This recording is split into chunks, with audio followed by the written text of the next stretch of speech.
Assalamualaikum warahmatullahi wabarakatuh. Selamat pagi anak-anak. Bagaimana kabarnya hari ini? Baik? Alhamdulillah.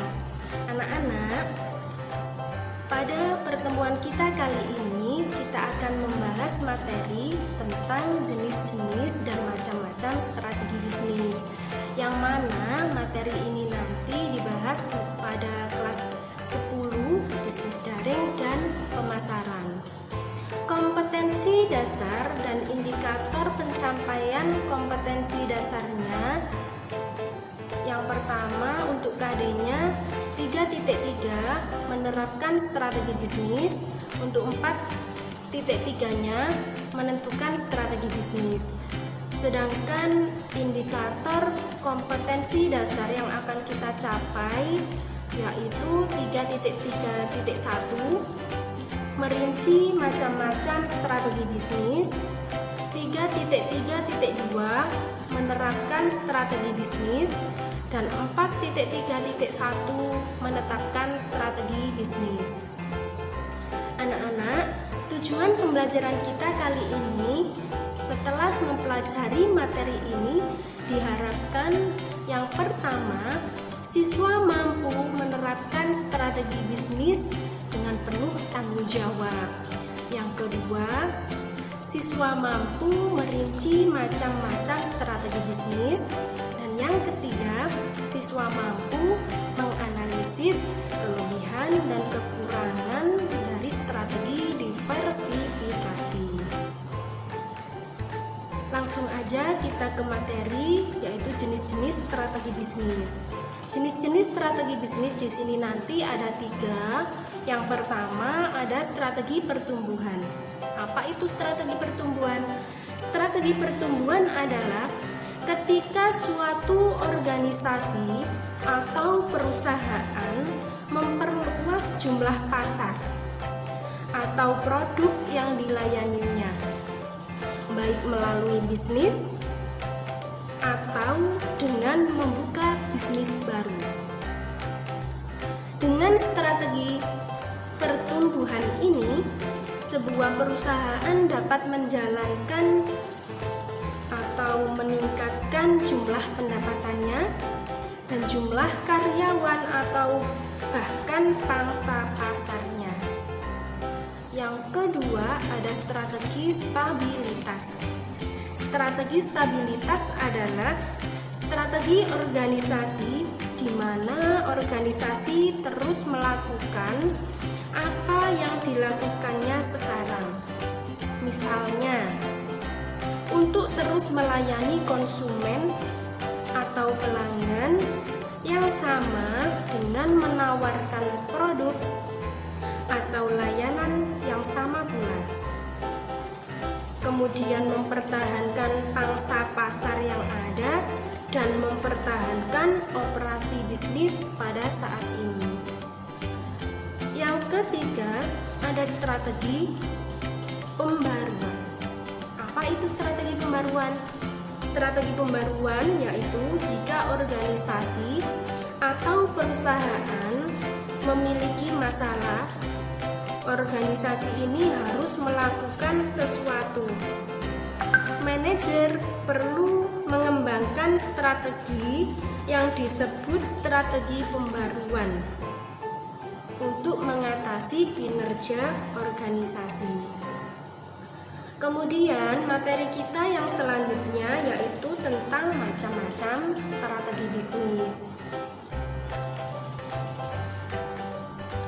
Di sini ada beberapa strategi, macam-macam strategi bisnis. Yang pertama yaitu strategi diversifikasi.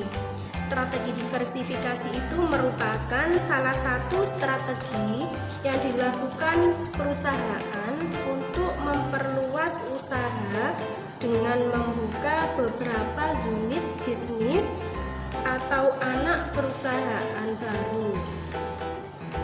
Strategi diversifikasi di sini dibagi menjadi menjadi beberapa. Yang pertama ada strategi diversifikasi konsentris dan strategi diversifikasi horizontal. Kemudian strategi yang kedua yaitu strategi menyerang.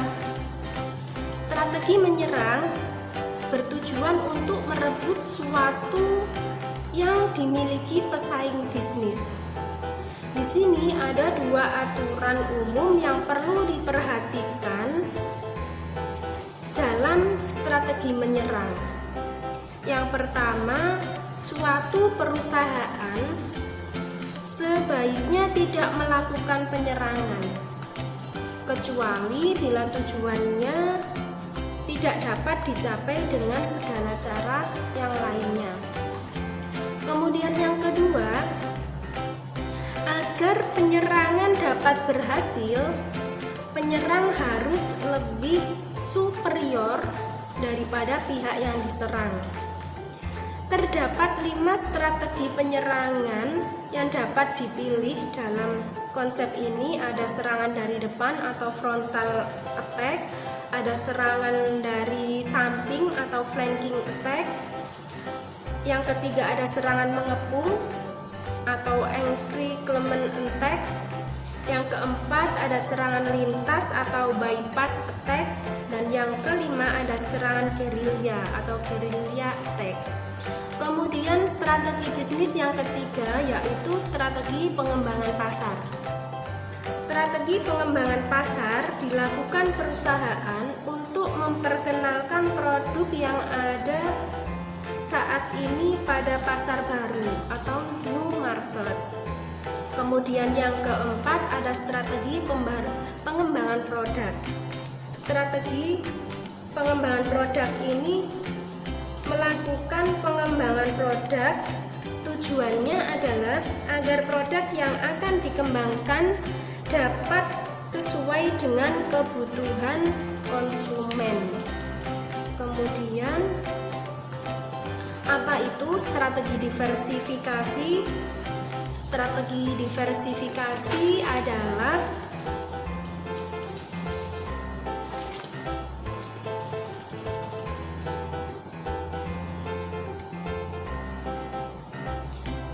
salah satu strategi yang dilakukan perusahaan untuk memperluas usaha dengan membuka beberapa unit bisnis atau anak perusahaan baru, baik dalam lini bisnis yang sama dengan yang sudah ada maupun dalam unit bisnis yang berbeda dengan bisnis inti perusahaan. Strategi menyerang terdiri dari ada serangan depan atau frontal attack, serangan menyamping atau flanking attack, serangan mengepung atau encirclement attack, kemudian serangan lintas atau bypass attack, serangan gerilya atau guerrilla attack. Kemudian menurut Ciptono 2008 terdapat 3 bentuk strategi diversifikasi. Yang pertama ada strategi diversifikasi konsentris, strategi diversifikasi horizontal, dan strategi diversifikasi konglomerasi. Strategi pengembangan pasar dapat dilakukan melalui 2 cara, yaitu yang pertama secara geografis, perusahaan membuka pasar tambahan baik melalui perluasan secara regional maupun internasional. Kemudian yang kedua, secara geografis, perusahaan membuka pasar tambahan baik melalui perluasan secara regional, nasional maupun internasional. Apa itu strategi pengembangan produk? Strategi pengembangan produk adalah strategi dan proses yang dilakukan oleh perusahaan dalam mengembangkan produknya. Memperbarui produk, memperbaiki produk lama, atau memperbanyak kegunaan produk ke segmen pasar yang ada. Dengan asumsi pelanggan menginginkan unsur-unsur baru mengenai produk tersebut. Menurut Kotler dan Armstrong, pengertian dari strategi pengembangan produk adalah pengembangan produk itu adalah strategi untuk produk baru meliputi produk orisinil, produk yang dimodifikasi, dan merek baru yang dikembangkan melalui usaha riset dan pengembangan. Menurut Kotler, pengembangan produk strategi untuk pertumbuhan perusahaan dengan menawarkan produk memodifikasi atau produk baru ke segmen pasar yang ada. Sekarang, pengembangan konsep produk menjadi produk fisik dalam upaya memastikan bahwa ide produk bisa diubah menjadi produk yang bisa diwujudkan secara efektif. Menurut Alma, terdapat beberapa alasan yang membuat perusahaan itu melakukan pengembangan produk, yaitu yang pertama, untuk memenuhi keinginan konsumen. Yang kedua, untuk menambah omset penjualan. Yang ketiga, untuk mendayagunakan sumber-sumber produksi. Yang keempat, untuk memenangkan persaingan. Dan yang kelima, untuk meningkatkan keuntungan dengan pemakaian bahan yang sama. Yang keenam, untuk mendayagunakan sisa-sisa bahan. Yang ketujuh, untuk mencegah kebosanan konsumen. Yang kedelapan, untuk menyederhanakan produk pembungkus. Kemudian jenis-jenis pengembangan produk di sini yaitu memperbaiki yang sudah ada, memperluas lini produk, menambah produk yang ada, meniru strategi pesaing, dan yang terakhir menambah lini produk. Terima kasih atas partisipasinya hari ini. Selalu semangat untuk belajar. Semoga apa yang saya sampaikan bisa bermanfaat. Saya akhiri. Assalamualaikum warahmatullahi wabarakatuh.